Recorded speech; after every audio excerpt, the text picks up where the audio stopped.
ఒక అందమైన చిన్న గ్రామంలో మిరపకాయ, టమాటా, ఉల్లిపాయ, ఐస్ క్రీం నలుగురు ప్రాణ స్నేహితులుగా ఉండేవారు. వాళ్ళు రోజూ కలిసి ఊరి రోడ్డుపై నడుచుకుంటూ, ఆడుకుంటూ, నవ్వుకుంటూ ఎంతో ఆనందంగా గడిపేవారు. ఎవరికి ఏ కష్టం వచ్చినా మిగతా వాళ్ళు వెంటనే ధైర్యం చెప్పేవారు.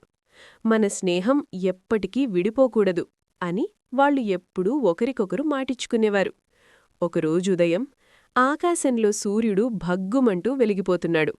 ఎండ చాలా ఎక్కువగా ఉంది. అయినా నలుగురు స్నేహితులు సరదాగా మాట్లాడుతూ రోడ్డుపై నడుస్తున్నారు.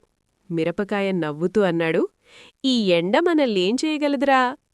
టమాటా కూడా సంతోషంగా అన్నాడు, "మన స్నేహముంటే ఏదైనా తట్టుకోగలం." ఉల్లిపాయ తల ఊపుతూ, "అవును, మనం ఎప్పుడూ కలిసుంటాం" అన్నాడు. కాని పాపం ఐస్ క్రీం మాత్రం ఈ వేడి తట్టుకోలేకపోయింది. కొంచెం కొంచెంగా కరిగిపోతూ చివరికి నేలపై పూర్తిగా కరిగిపోయింది. అది చూసిన మిగిలిన ముగ్గురు గుండె పగిలినట్టయ్యారు. టమాటా కన్నీళ్లు పెట్టుకునన్నాడు, "మన ఫ్రెండ్ ఇలా పోతాడని నేను ఊహించలేదు." ఉల్లిపాయ ఏడుస్తూ అన్నాడు, "ఎండ మన స్నేహాన్నిలా విడదీస్తుందా?" మిరపకాయ కూడా బాధగా తలవంచాడు. వాళ్ళు ఐస్ క్రీం దగ్గర కొద్దిసేపు నిలబడి బాగా ఏడ్చారు. బాధతోనే ముందుకు నడుస్తూ వెళ్లారు. అలా కొంచెం దూరం వెళ్ళాక ఒక చిన్న హోటల్ కనిపించింది. హోటల్ యజమాని బయట నిలబడి కూరగాయలు చూస్తున్నాడు. అతని చూపు మిరపకాయ మీద పడింది. "అబ్బా, ఎంత తాజా మిరపకాయ ఇది! దీంతో బజ్జీలు వేస్తే అదిరిపోతాయి" అన్నాడు. అంతే, మిరపకాయను పట్టుకుని హోటల్లోకి తీసుకెళ్ళిపోయాడు. అది చూసిన టమాటా, ఉల్లిపాయ మళ్ళీ గట్టిగా ఏడ్చారు.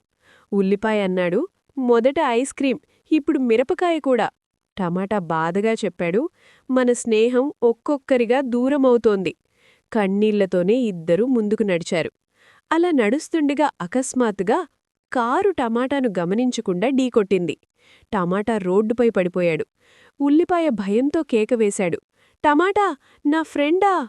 చుట్టూ నిశ్శబ్దం అలుముకుంది. ఇప్పుడు ఉల్లిపాయ ఒక్కడే మిగిలిపోయాడు. బాధగా రోడ్డుమీద నడుచుకుంటూ వెళ్తుంటే దేవుడు ప్రత్యక్షమయ్యి ఒక కోరిక కోరుకో అన్నాడు. అప్పుడు ఉల్లిపాయ, "నేను చనిపోయినా కూడా నాకోసం ఎవరో ఒకరు తప్పకుండా ఏడవాలి." దేవుడు ఉల్లిపాయను ఆశీర్వదించాడు.